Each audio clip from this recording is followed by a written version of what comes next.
Okay, my friends.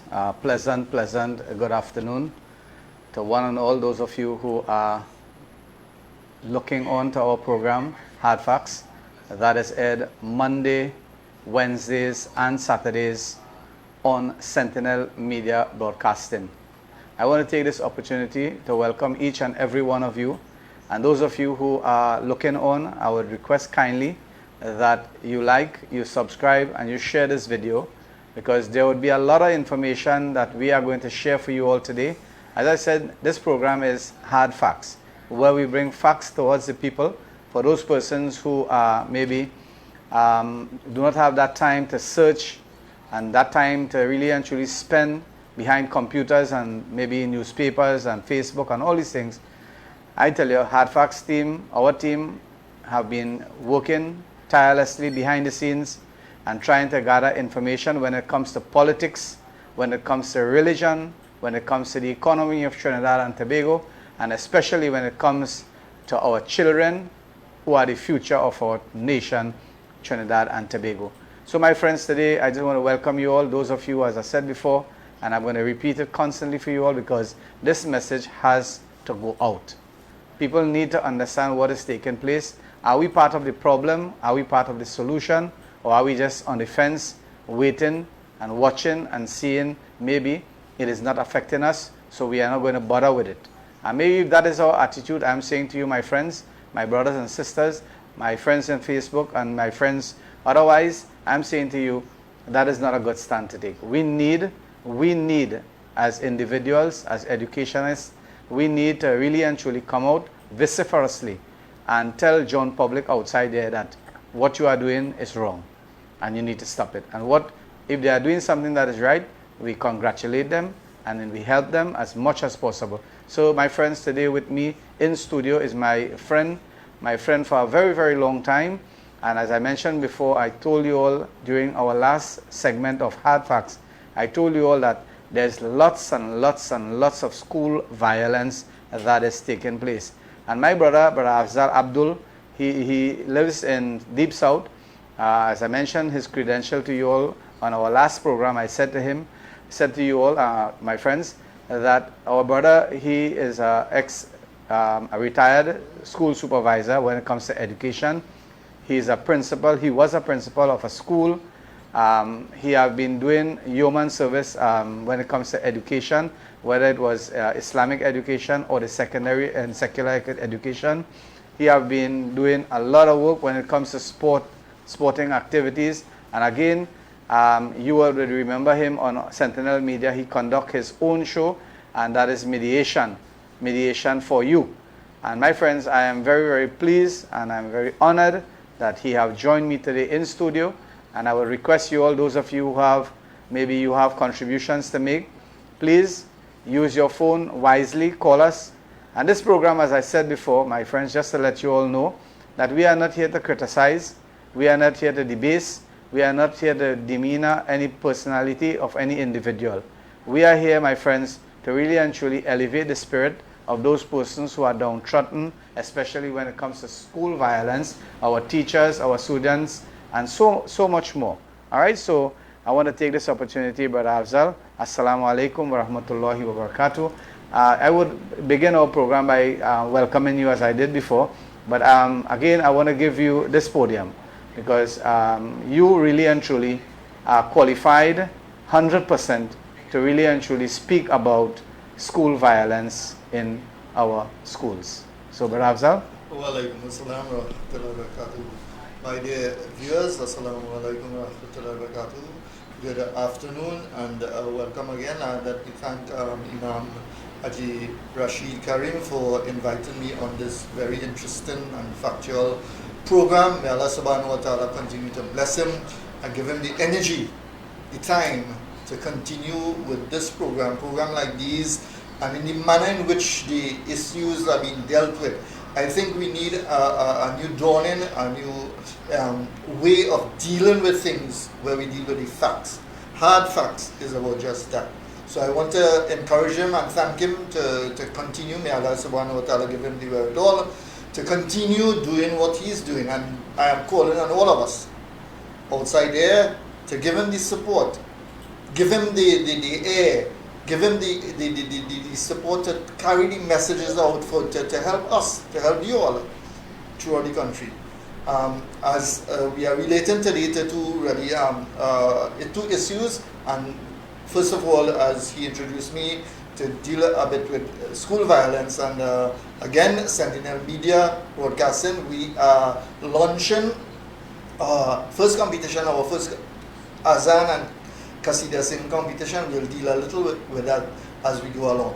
So first of all, I want to, the Imam, the violence, the school is a microcosm of the macro economy. So what goes on in the school is just a reflection of what goes on in the larger society. Exactly. So when we talk about violence in the school, it's a reflective of violence in the society. Now, not everybody knows the issues that emanate from homes. Translate, it goes into the school. From the community, it goes into the school. Because children, teachers, all the stakeholders, they come to settle in the schools with their issues. So I am really not heartened, I'm really sorry. I'm really bothered about what comes in the school and what the principals, what the teachers, what some of the parents, what the cleaners, or all the school personnel has to deal with. We would spend, and when I say we, the school authority and so on, would spend most of the time dealing with some of these issues rather than the base core of the occupation of the school, that is teaching and learning. So a lot of teaching and learning time is wasted on school violence. And as far as I see, Imam, exactly, go ahead. I don't see the methodology, the initiative of new, really impacting initiative in the schools. We have been operating these schools for the longest while. We are running education from since the days of the Presbyterian mission schools, and coming straight down. And there has never been a lasting new initiative in the school. I think you could challenge me. No. What I want to really and truly mention to you is that myself, being in a religious institution, and being in that system whereby the schools are initially part of the running of the foundation of that religious organization, okay, the schools. And I would really and truly want to say that the denominational boards, they are not doing enough when it comes to school violence or curbing school violence. Let me just give you an example. The question here is, and it is going to be asked loudly, who are those persons authorized to select principals of those institutions? And the question can be easily answered. It would be the board, the national executive of that board. Yes. And you, correct me if I'm wrong, and my friends, I just want to let you all know that the way that the ladder is, that maybe you are selected to be a principal, and most of the time it is because that individual principal is really and truly user friendly to the board, right? If you feel I'm saying anything wrong, but Abzal, you correct me or tell me that I'm speaking a lie or I'm speaking something that is negative. Most of the time, from my experience on the religious board that I was there for 16 years, I was in that board for 16 years, and you're going to realize that when selections are being made, it would have been because that individual is user friendly to the board. And which is correct and which is good, because you don't want to have somebody there opposing the board, because you reach nowhere fast. So I understand that. But secondly, now, this is the point that I'm raising. What I feel should not be a precedent or taking place all the time is that when you have, in your school, you have a principal. Yeah. And that principal will remain until his demise or old age. I think that that system has to change, right? Unless that principal have a track record and he's constantly, doing what he's supposed to be doing when it comes to school violence and productivity in the schools and so forth. If he's doing a great job, which I know many are not doing, right? But because they have their godfathers and they have their friends and family in high places, they are remaining in that position stagnated, and that is part of the violence that is taking place in our schools. And what I'm really drawing closer to is the second thing is that you have a principal there for maybe 20 years, right? Yeah. And the board now is going to select the VP, who is there for 15 years, right?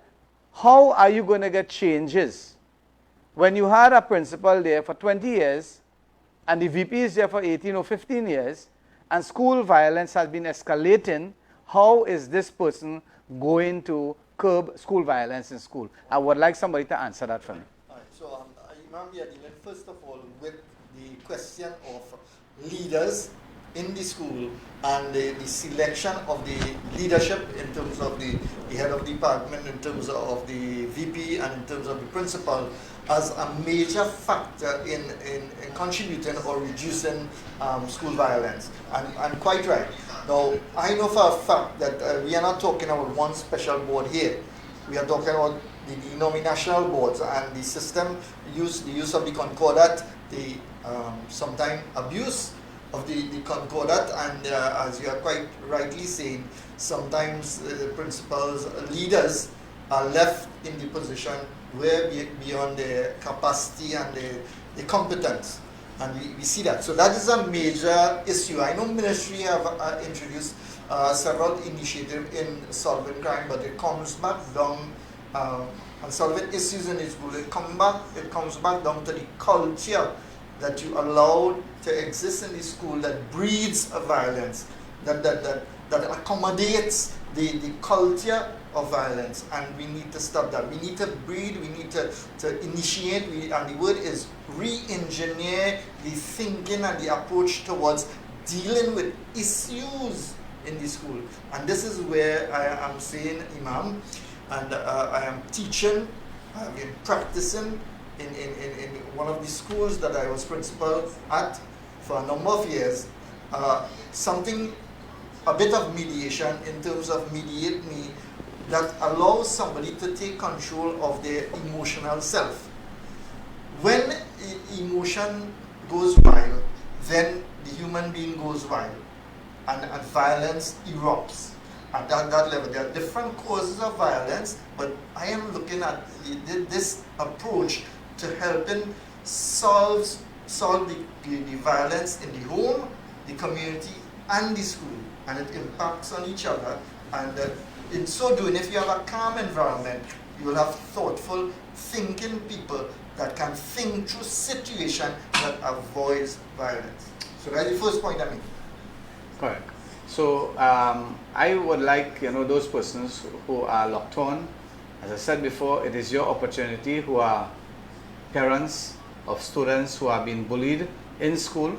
You can call me at 740-3347. 740-3347. That's the number. You can reach us here today. Please, if you are calling, try to refrain from calling the school name and also from the teachers or those persons' name there, because I want to tell you all something. School violence doesn't only mean that it is happening with the children in school. It is happening with the teachers. It is happening with the principal. Because just recently I gave you an example where a parent came into a school and assaulted the principal in front of the security and all these things. Those are incidents that is happening, and you are seeing again on many social media, you are seeing teachers, cars are being vandalized, you are seeing teachers being beaten.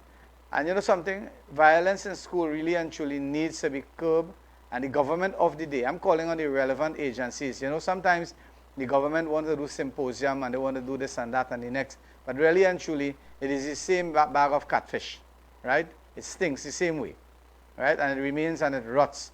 What I'm saying to you, I'm not saying the government shouldn't do their symposium and so forth, but again, you're trying the same thing over and over and wasting taxpayers' money, and you're not helping. Because I tell you something, if you go in some of these schools, right? I went to a school in the north, and brother man, I am a chaplain in the prison, and I want public to hear this. And the prison and that school is basically the same when it comes to the environment, because everything is broken down, everything is wired up, everything is burglar proof, and it really and truly rotted away, and the system has failed. I am saying the Ministry of Education have failed the students of Trinidad and Tobago. I'm making that clarion call. I'm telling John public they have failed, because what have they initiated? Have they done anything to assist the denominational boards or the public schools? Have they done anything via, implementing extra security or anything of that nature? You have the same watchman security that all the religious bodies have. A person who comes in there, he retires and he goes home and he finds a little avenue where he could collect a little 2,000, 3,000 a month, and he takes up that job and he is not qualified. You as a government, you have to make some sort of plans. You have to do something. You have to come out there and speak. Pull your teachers together. So many times I hear this on many times. My son stay home and ask the question, son, why are you not going to school today? Or there's a teachers meeting, or there's a teachers convention, or the principal convention. And what is the outcome of it? We never hear the outcome of it. They go and they have their retreat and they discuss their plans. But my friends, what are they discussing? Why it is that they can't highlight? You have a principal discussion from the Ministry of Education. Do a hard copy and send it out to the newspapers. Do something so that the public and the parents of the day could understand, well, here what they are trying. They are not trying, because if they are trying, they would highlight it. They are not doing it. So my friends, again, I'm asking you, those of you who have problems, maybe you have encountered school violence, please give us a call, 740-3347. That's the number that you can reach us at. And again, Brother Abzal, I think, the people need to get hard facts. And hard facts is bullying. Bullying in school has to stop. And how do we stop it? Because I tell you something, it reached to this point, Brother Abzal, it reached to this point.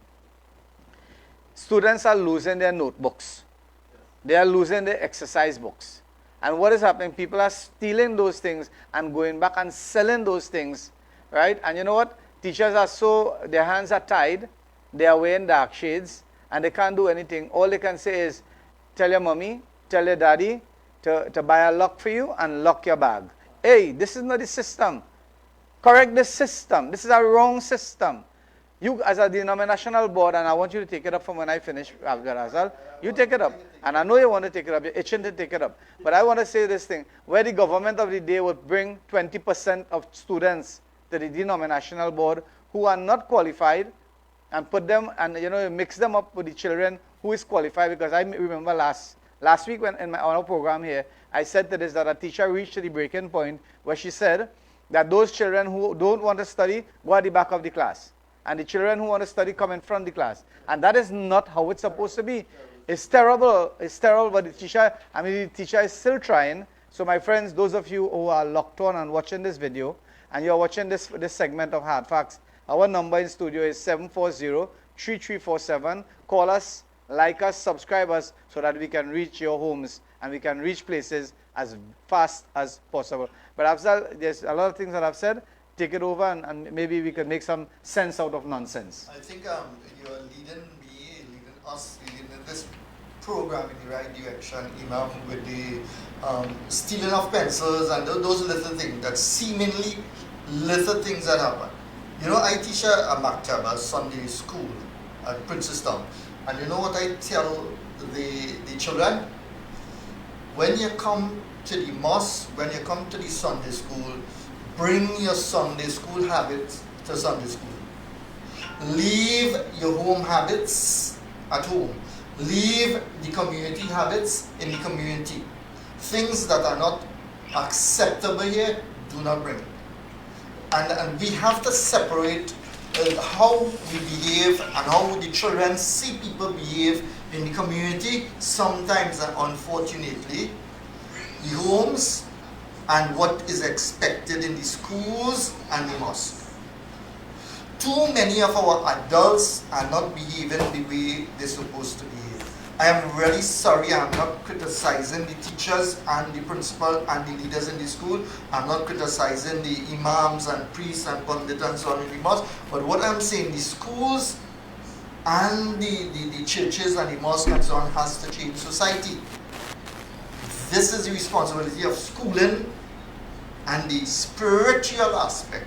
Now we allow, as you're rightly saying, we allow these little, seemingly little things, those taking somebody's pencil, taking something from somebody's bag, sitting in somebody else's seat and putting them out, throwing their bag at the back of the school, throwing away their shoes, taking out their shoes. Those are things that are really red flags, telling us clearly that something is wrong with this child. Something is wrong with the habits, the culture of this child, not necessarily the child. This is what the child is seeing being done in other words, other ways in their homes and in society.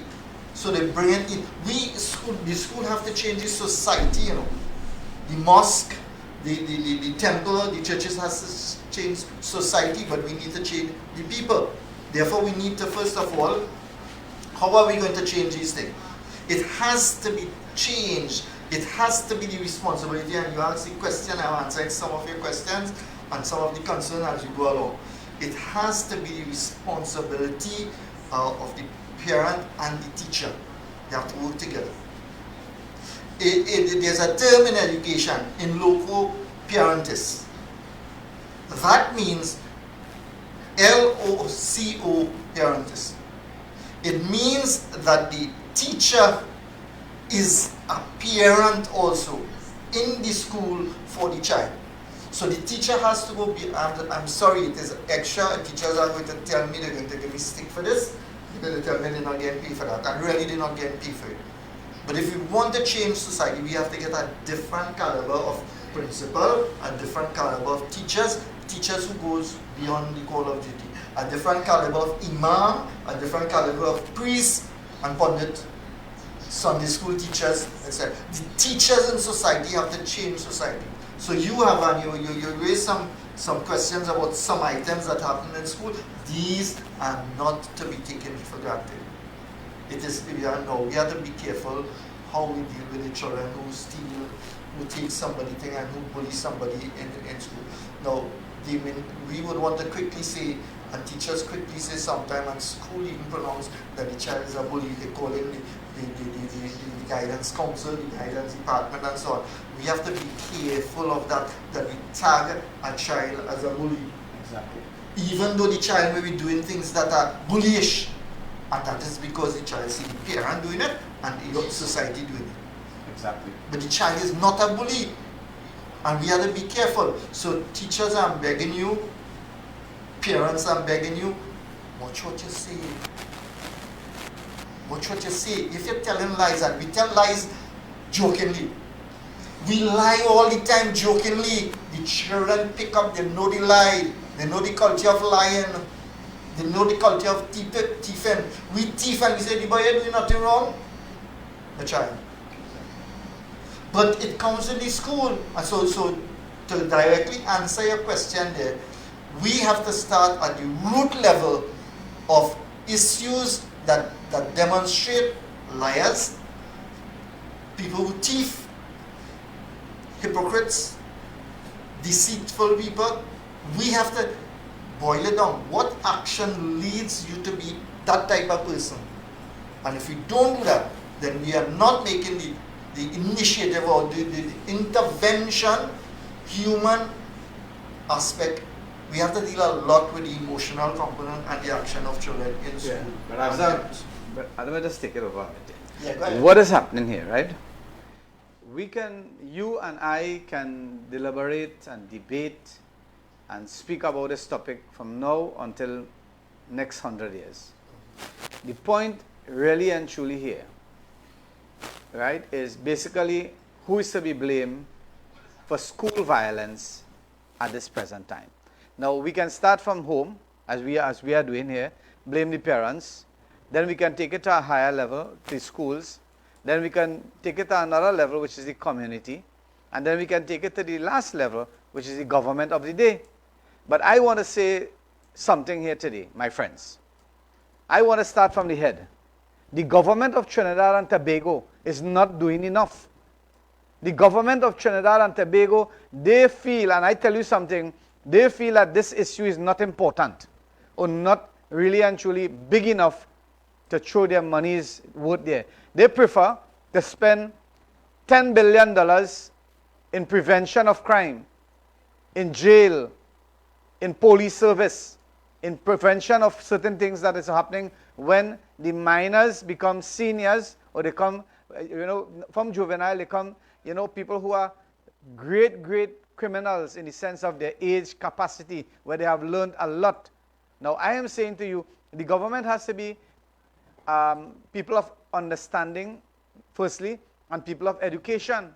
They have to understand that you have to curb crime from that point, from the seedling stage. You don't wait till the tree grow, branches, and then you want to cut the branch, and then the branch will sprout again, and you cut another branch. You have to tackle crime from the bottom phase. That is from phase 1, and you have to start from the homes. You have to start to help. Let me tell you something. The government of Trinidad and Tobago is to be blamed, Brother Abzal. I put in all blame on the government. Because hear what? When a father had to leave home, when a mother had to leave home and go and work so that the children could get books to go to school, right? When they're leaving home 6 o'clock, father had to leave 5, mother had to leave 8, and somebody had to watch the children to go to school.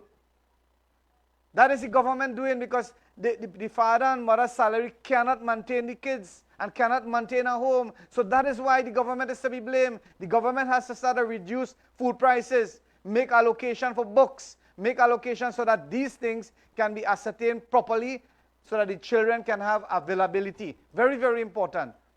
So my point here today is I am blaming the government, whether it be UNC government, whether it be PNM government, whatever government that is in power. You take the responsibility. You're running for power. You're fooling people and you're lying and telling them, okay, you vote for me. I'm going to do this. I'm going to do that. I'm going to do this. And once you go in that seat, Brother Abzal, and you sit down there, you get comfortable and you become redundant and you don't do anything. I've seen that. I have seen that. And religious organization is the same thing.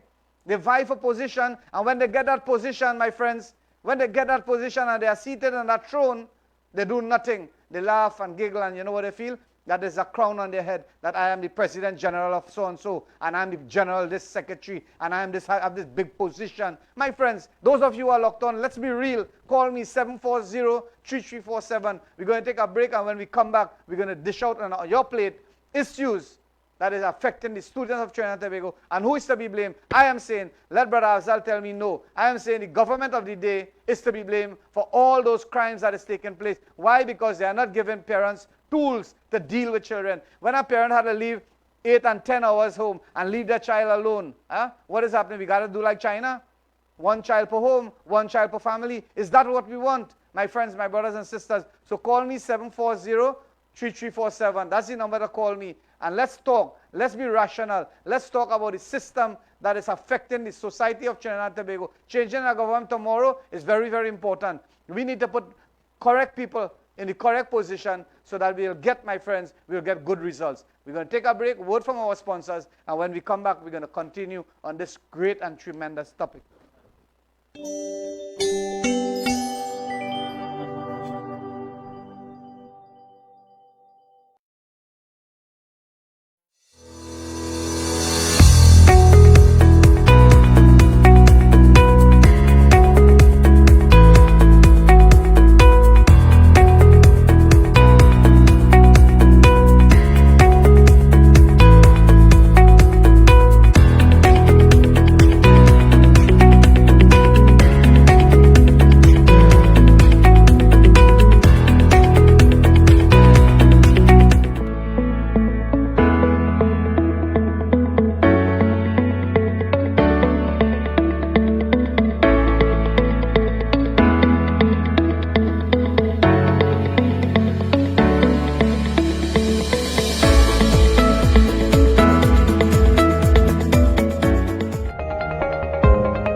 my friends, welcome back to our program, Hardfacts, that is aired Monday, Wednesday, and Saturday. And this program is designed for you. It is not for me. It is for you, an individual who have a problem outside there, and you have real facts, and you want justification, and you want justice, and you want people to hear your plight. Feel free to call or come in studio, and let's sit down one-on-one with your facts, and let's discuss hard facts with your situation, how we can bring some sort of relief to you, your family, and Trinidad and Tobago. My brothers and sisters, again, for those of you who have now joined in, I am speaking with a great, noble guy, as I mentioned before.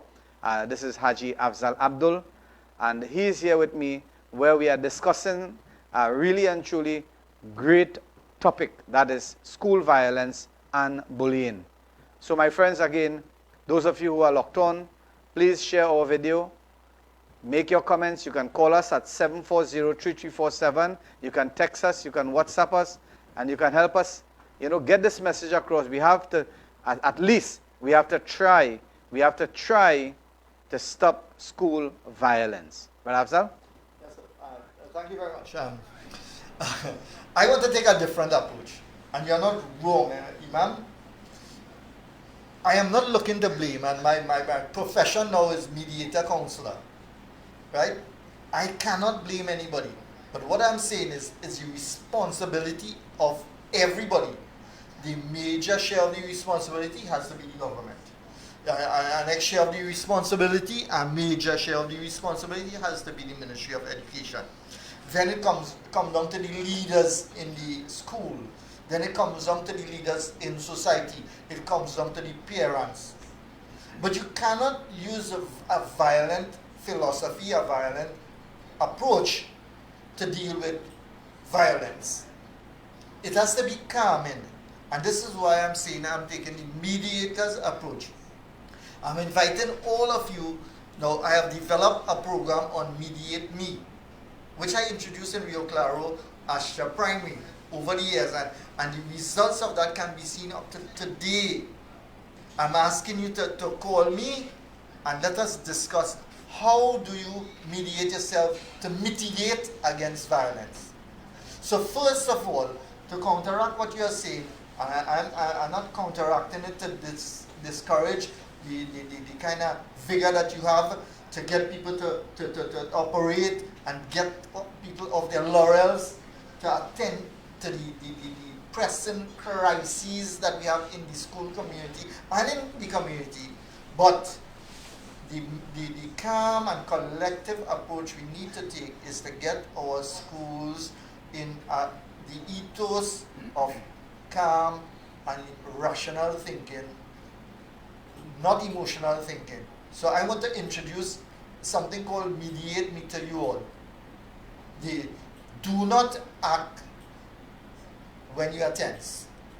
Do not act when you are angry. Think, talk to yourself, mediate yourself. So there needs to be a re-engineering and retraining of the school personnel and the government, as you are quite rightly saying. Do not allocate more of the funds to the end results of violence. Exactly. That's what's going on, Brother Abzal. And I've been seeing this for the longest while. It aches me, it pains me to know for a fact that children have to repair their own desk. Children have to carry a fan in school. Children have to clean their own classroom. And a lot of things like that happening. If children need tissues, right? They have to carry that now. What is happening with the government of the day? Are they in a coma? Are they only studying about election? Are they only studying to safeguard their position? Is that what they are all about? Huh? How much is enough for the government of the day? You know how you counteract this? You have to make the children happy. You have to make the children safe. You have to make the children emotionally secured. You have to make the teachers emotionally secured, safe, and happy to come to work, wanting to come to work, so that the children will have teachers every day in school, wanting to come to school. You have to make the parents wanting to send their children to school because of the safety and the security that you maintain in the school. It's so simple to do, but you have to allocate your funds at the base of where it's needed and when it's needed. You see, again, you're using the subtle reserve Yes. approach, Yes. and that is basically what you are trained to do. But when it comes to me, I am trained in a different angle, because I am looking at, you know, what is causing the root cause of the problem. Root cause of the problem is violence in our country. When our children, they have iPhone, they have social media, and they would see people, you know, via that network, that have a lot of things to do with it, huh? Yes. That have a lot of things. You see places like North Korea and certain places around the world, they ban internet and not internet, they ban Facebook and all these things. We have to be more stringent, right? In the sense that the cyber unit of Trinidad and Tobago, you know, if I come here on this program and I might say something and I may make some allegations, or my tongue might slip and I might say something that is not maybe applicable In real trouble. or in the appetite of maybe some of those politicians. In real trouble. You know something, this show is pulled off the network. in real trouble. And you know something, you would see people, right? I tell you this, people, this program, you see, sometimes we're doing good, alhamdulillah, we're doing good. But I tell you something, nudity sells. Yeah. Nudity and criminal activities sells. And you know what is causing that? Because the government of the day is not rational thinking people, in the sense that they are not understanding. As we said before, they are spending the money in the end results. Right? Only to patch. You have a boat, Not you have a boat, preventive right? You're not building a good strong boat. Yeah. You're building a boat with all kind of old wood, 1x3 white pine, and you're supposed to buy some good teak and what have you to build that boat. You're building it with bad material, and expect now that boat to rally the terrain or the waves of the ocean. You can't do that. You have to build. Watch me today. When you look at society, the generation, our generation, Abzal, has gone, finished. Yeah. There's no other generation to come like that. It's a new generation of people, and you can't use the old generation of thinking to bring these people in the straight path. You have to be able to understand the children and try to understand how we can satisfy the palate of the children and bring them on a straight path. Bring them on a straight path. You know something? Alcoholic Anonymous states clearly, right? And you mentioned this a while ago. One of the slogans says, think, think, think. Yeah. And you know what it tells you? It automatically tells you that before you react, maybe you react negatively, start to think. But the government of the day has to do that. They have to understand that, look me, food is important. Lowest budget for food. Huh? Yeah. Agriculture. Agriculture, lowest budget for food. When it comes to education, you want to stop crime. Educate your children properly and let them know what is right and what is wrong, what is prohibited, what is permitted, and let the children understand that. GAS program, certain culture, certain avenues, certain cadastrals, they benefit from a lot of programs, and others, you know, they are not benefiting. Why is that, you know, discrimination taking place when it comes to the Ministry of Education? These are things that has to be taught. These are where the bullying coming from. So my friends, those of you, I don't want people to call me when this program finishes. I don't want you to call me when this program finishes and tell me, Imam, you know, I wanted to call and this and that and the next. Now is the time you have to call.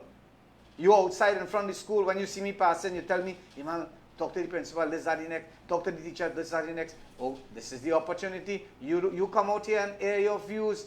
Tell people discretionately what you are saying, what you are seeing, how you understand, how you can be critical, how you can be cynical, how you can try to assist people, how you can try to assist. Our duty is not to criticize the government alone. No. It is to criticize the government, yes. But we are here to assist the government with solutions to the problem. That is what we are. I am not sitting in this chair because I hate the PNM. No. I'm not sitting here because I hate the Minister of Education. It's no, no, no. I am here, my friends, to highlight issues that could bring some relevancy to what is taking place in our program here today, and also to identify some of the anomalies that is the problem that has been plagued in our schools. And also there are people who are good thinkers, because imagine that when I told you about the principal, right? When I told you about that, somebody told me about that yesterday. They said, Imam, you belong to Ashja. I call the name. I spent 18 years in Asha, in the educational board and all these places, right? So I know what I'm talking about. So they were telling me that when you have a principal and a vice principal, the chain reaction is the vice principal become the principal, okay? And what happens, my friends, what happens is that the vice principal and the principal can't do it. They were not doing it because there's escalating violence in the school. Yeah. So they need help. So you need to bring in somebody that assists whoever is going to take the mantle of the principal of the school. So my friends, we're going to take a word from our sponsor, and when I come back, but Abzal is going to take over.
Okay, my friends, welcome back to our program, Hardfacts, that is aired Monday, Wednesday, and Saturday on this beautiful channel, Sentinel Media Broadcasting, where we highlight issues that is affecting you, the citizens of this country. And we are here, my friends, to discuss with relevant people, relevant agencies, so that you, the individual, could get some sort of help, some sort of redress, and some sort of actions can be taken to alleviate the problems that is affecting you. So again, we continue. Brother Abzal, we were speaking about the Qasida competition that we are going to have Sentinel Media Broadcasting is partnering with us. We're going to have a Qasida competition and a Quranic recitation competition. And Brother Abzal is spearheading that project, so I want Brother Abzal to let you all know what is taking place, date, time, venue, and what have you. Jazakallah, Imam. The Imam is just demonstrating the philosophy of the program, and the program is hard facts.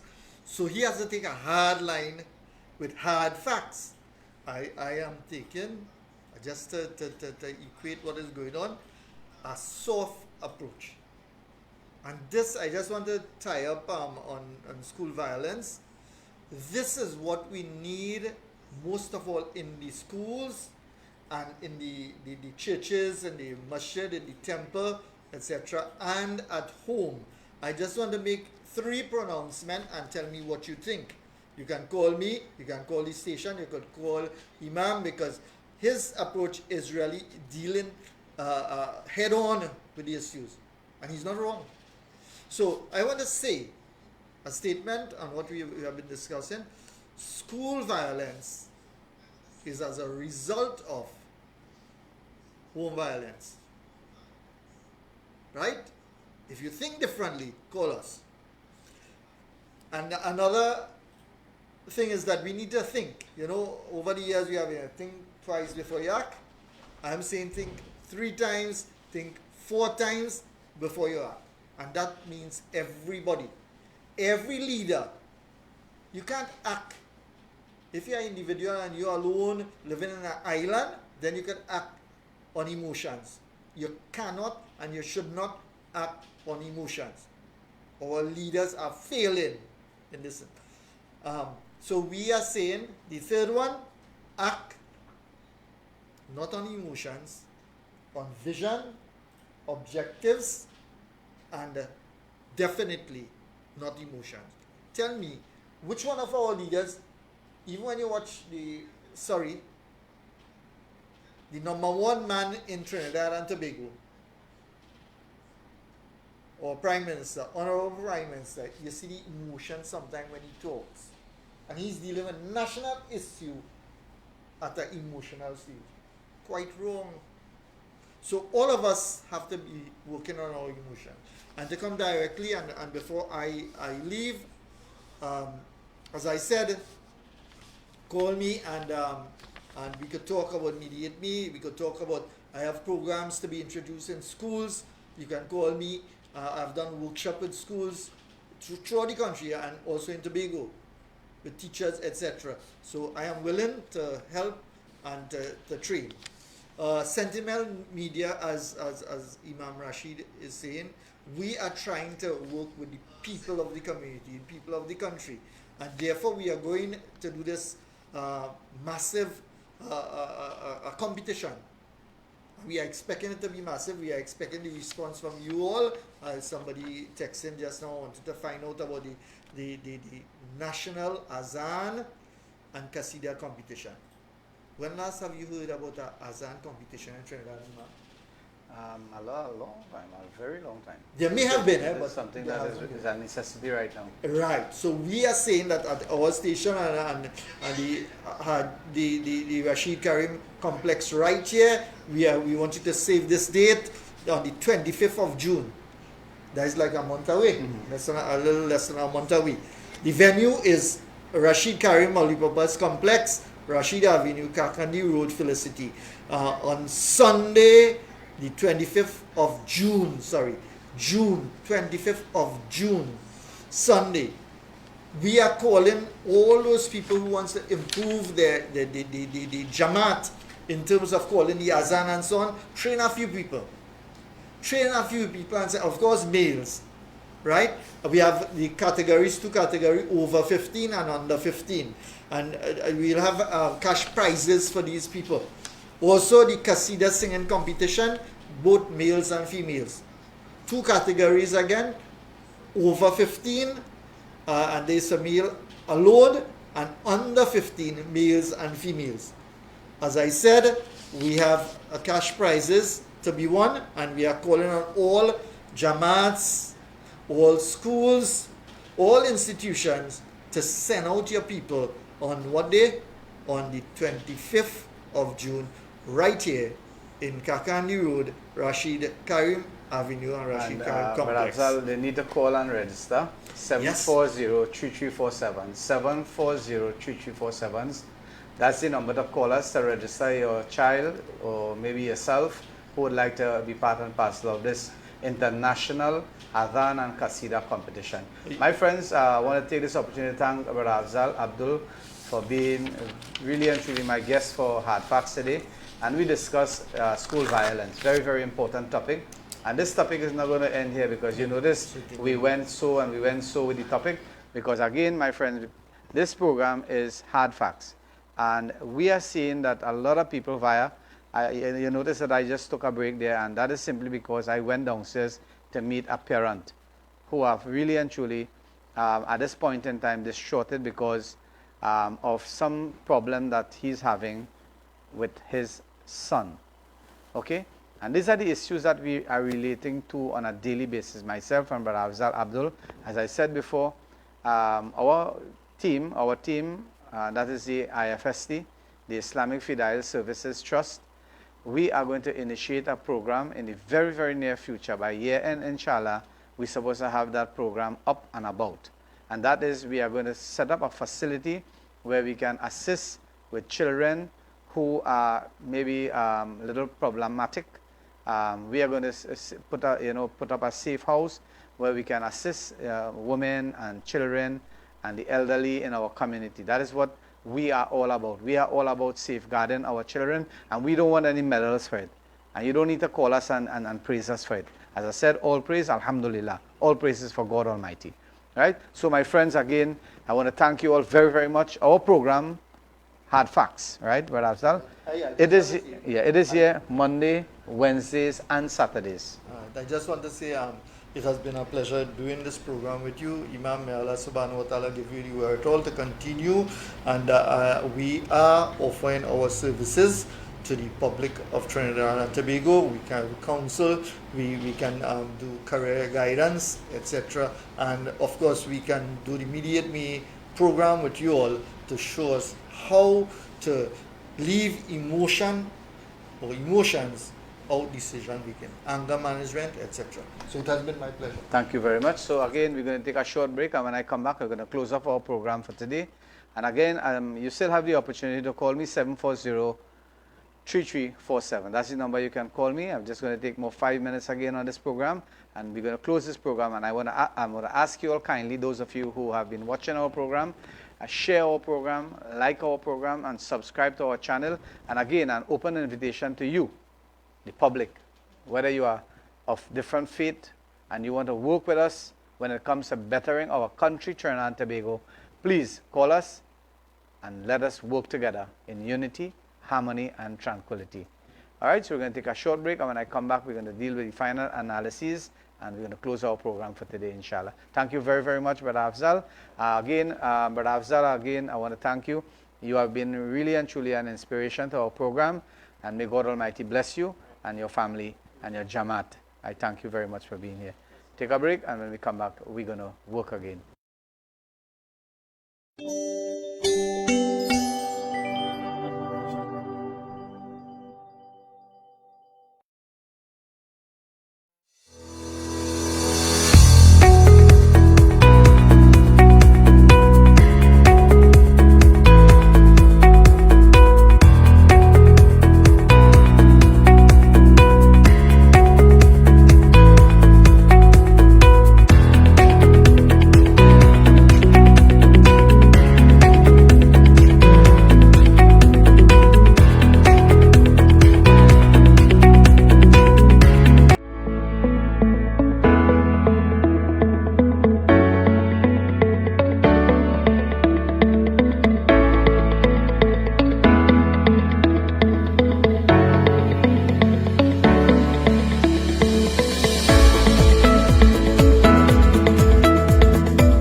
So, my friends, welcome back to our program Hardfacts, that is aired Monday, Wednesday, and Saturday on this new YouTube channel, Sentinel Media Broadcasting, where we deal with issues of relevancy. We talk about politics, we talk about crime, we talk about education, we talk about the economy, and inshallah ta'ala, if God permits, we deal with issues when it comes to natural disasters. All right?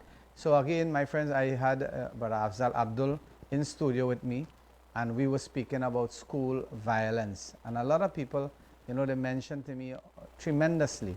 And while we were having this show, I had to step out there because, again, there was a system that was in motion where a father could not handle, you know, his son, and they came to me. So I just put it aside for a few minutes where we were going to be handling that issue. But Abzal will be taking up that challenge to try to mediate and try to assist the father and son in making some more proper decisions. All right? So again, friends, my brothers and sisters, I want you all to listen carefully. All right? School violence is a very, very important topic, and we can't throw that or we can't sweep that under the carpet. And as we discussed earlier, there's a lot of challenges, but the government of the day, the government of Trinidad and Tobago, they need to take responsibility. You have the finance. You have the know-it-all. You have the authority. You have the power and the position to change things when it comes to education and when it comes to school violence, when it comes to legislation in schools and so forth. You have that prerogative. So please, don't only blame the parents, because a lot of people say it's the parents' fault, the parents' fault, it's the parents' fault. And I justify that. I said, how can you blame the parents solely and solely when a mother and father have to go to work to take care of children because of the what? The high prices of commodities and amenities for school and for home. Right? A lot of things is happening. So let's be real. Let's be real, my friends. Let us be real. School bullying is a real topic because, again, there are many things that happens. There are physical bullying, there are verbal bullying, there are emotional bullying, and there are cyber bullying. There's a lot of bullying that is taking place in our country, and people need to differentiate by just, you know, somebody threatening another person. That could be classified as a physical threat, because most of the time when a person, you know, they rush up to a child and I will do this and I'll beat you and I'll damage you, and they will rush up to that child, that's physical. When you stay away, you keep your sons and your daughters away from other children simply because they doesn't have the elite qualities that you want from another person or another child. You tell your son, well, you know, or your daughter, I don't want to see you with them. They are not, you know, you're of your ilk. No, you can't do that. That's a sign of bullying from a parent. Right? So we have to take responsibility. Parents, you need to take responsibility. But again, the denominational board, the public board of education and so forth, you have to understand these things. That this problem is real and you can't sweep it under the carpet, and it is escalating and we need to correct it. And the government of the day needs to put more funding when it comes to preventative measures, especially in schools. Right? You can't have a watchman protecting a school. It has reached that point now where crime has escalated in schools, where children has to be scanned before going to school. They have to be scanned. Imagine this, a scanner. has to be placed in front of those children so that you would know exactly if they have a weapon or not. This is the reality of it. So my friends, again, we are going to discuss some real hard facts when it comes to politics come Monday. So I want to invite you to join me, Imam Rashid Karim, your host for Hard Facts on this beautiful program, Sentinel Media Broadcasting. Our program, Hard Facts, is on Monday, Wednesdays, and Saturdays. Right? So stay tuned as we take a break. And again, my friends, may God Almighty bless you all. Keep us ever inclined to the truth. May God Almighty unite our hearts as one. And may God Almighty protect us, our families. And may God bless our nation, Trinidad and Tobago, with productive, right-thinking leaders so that the nation wouldn't suffer because of poor judgment and poor decision-making. Imam Rashid Karim signing off until Monday. I thank you and God bless you.